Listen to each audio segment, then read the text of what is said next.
Magandang gabi po, WFHK family. Kumusta po ang lahat?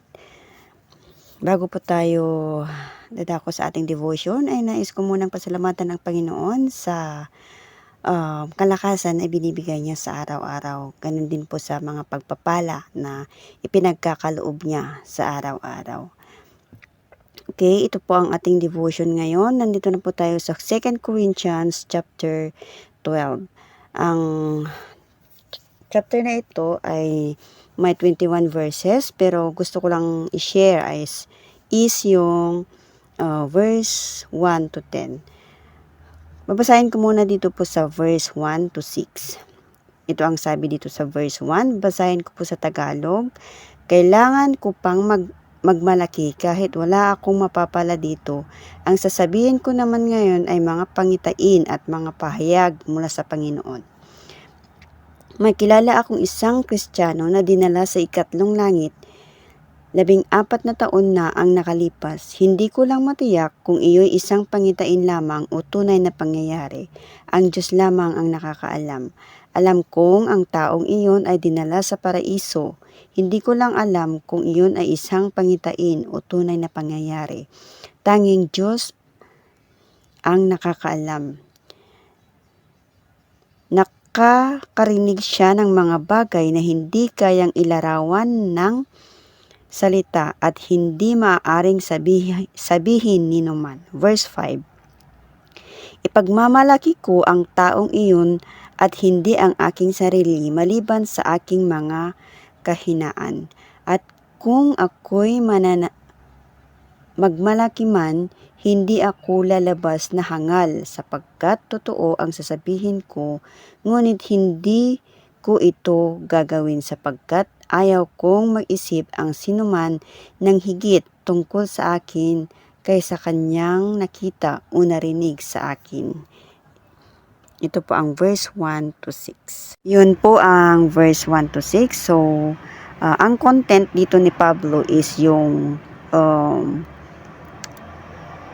content dito sa verse 1 to 6 is yung kamangha-mangha o karanasan niya. His amazing experience. Ano po? Sinasabi niya dito na meron siyang matinding revelasyon o matinding pangitain na nagmula sa Diyos na pwede niyang ipagmayabang at ipagmalaki na hindi naranasan ng mga normal na tao noong panahong iyon. Okay, dito naman po tayo sa verse 7.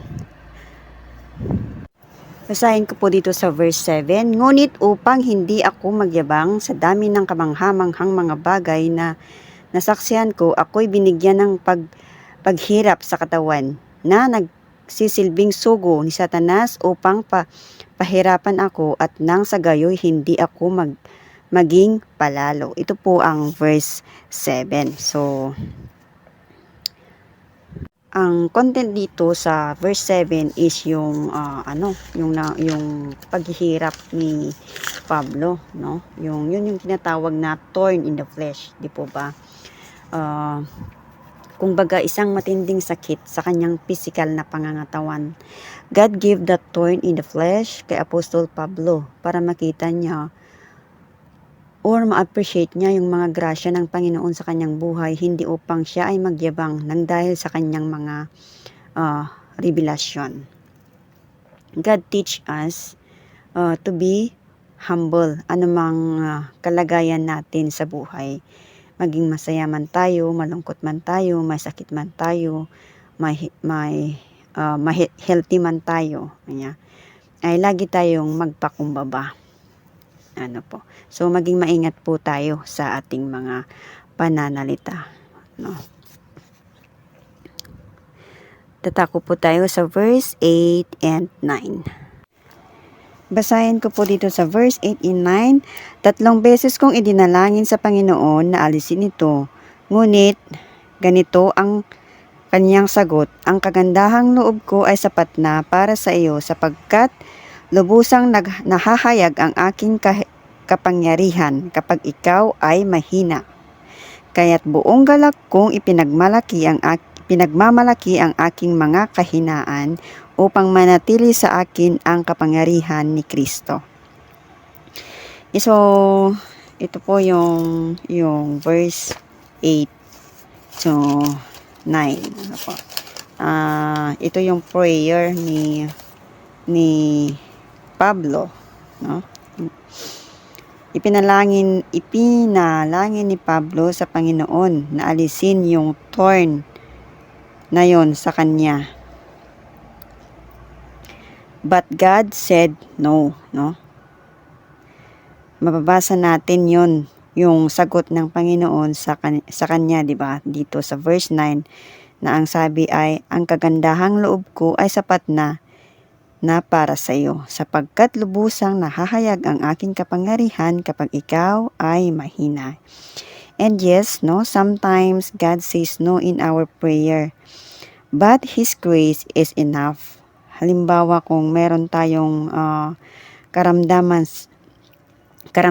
sa pisikal, na kunwari masikit yung likod or may ubo tayo, no? And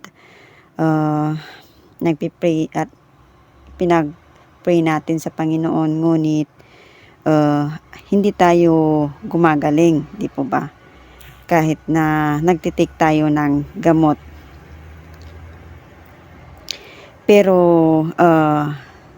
malakas pa rin tayo na magtrabaho kasi nga because of God's grace, no po. So in our weaknesses, God is always with us.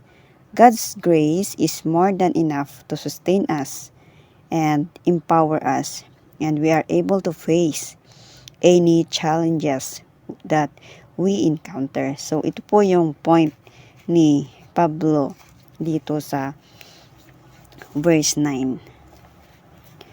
Yeah. So dito na po tayo sa verse 10, no? Ang sabi dito, alang-ala kay Kristo, ako'y may kasiyahan sa gitna ng mga kahinaan, mga pakutya, mga kahirapan, pag-uusig at kagipitan, sapagkat kapag ako ay mahina, doon ako nagiging malakas. Lagi nating iisipin na ang Diyos ay patuloy niyang ipapakita ang kabutihan niya sa atin. Malakas at mahina man tayo. Kaya lang minsan kasi kapag malakas tayo, ang tendency natin ay nagtitiwala tayo sa ating mga sarili.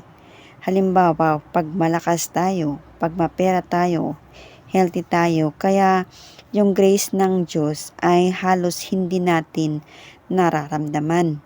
Yung grasya or hindi natin siya nare-recognize, di ba? Pero pag mahinang-mahina tayo, pag meron tayong matinding problema, no, na akala natin ay hindi natin kayang i-handle na mag-isa. Kasi nga, mahina tayo. Yun yung time na taus-puso kang lumalapit sa Panginoon. Yun lang yung time na ipagkakatiwala mo sa Kanya ang lahat.